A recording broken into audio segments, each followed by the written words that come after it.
کوئٹہ کے نواحی علاقے ملا خیر آباد میں سیاسی جماعت کی دفتر پر دستی بم حملہ، 4 کارکنان زخمی ہو گئے، اسپتال منتقل کر دیا گیا۔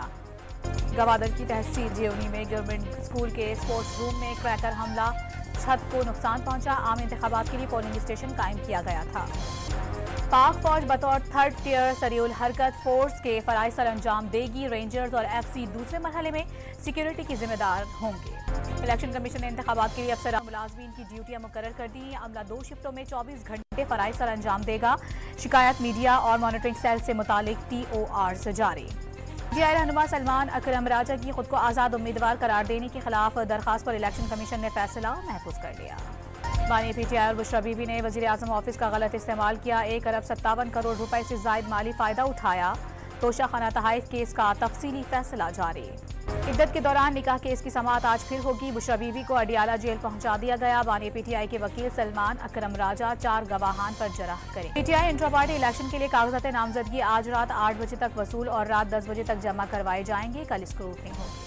سیاسی جماعتوں کی انتخابی مہم عروج پر پہنچ گئے، نون لیگ آج فیصل آباد میں پاور شو کرے گی، دھوبی گھاٹ گراؤنڈ میں پنڈال سجا دیا گیا، اسٹیج تیار۔ بلاول بھٹو آج شکارپور سے ٹھل تک انتخابی مہم کے سلسلے میں ریلی نکالیں گے، جیکب آباد میں جلسے سے خطاب کریں گے، جگہ جگہ استقبالیہ کیمپ لگ گئے۔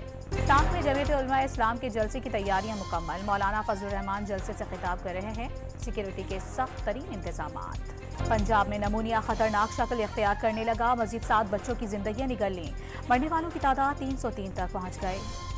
آزاد کشمیر کے ضلع نیلم میں یکجہتی جموں کشمیر پیدل مارچ، پاسبان حریت جموں کشمیر کے زیر اہتمام اٹھ مقام سے مارچ کا آغاز ہوا، شروع کر کے کشمیر کی آزادی کے حق میں فلک شگاف نعرے، اقوام متحدہ سے بھارتی جنگی جرائم کا نوٹس لینے کا مطالبہ۔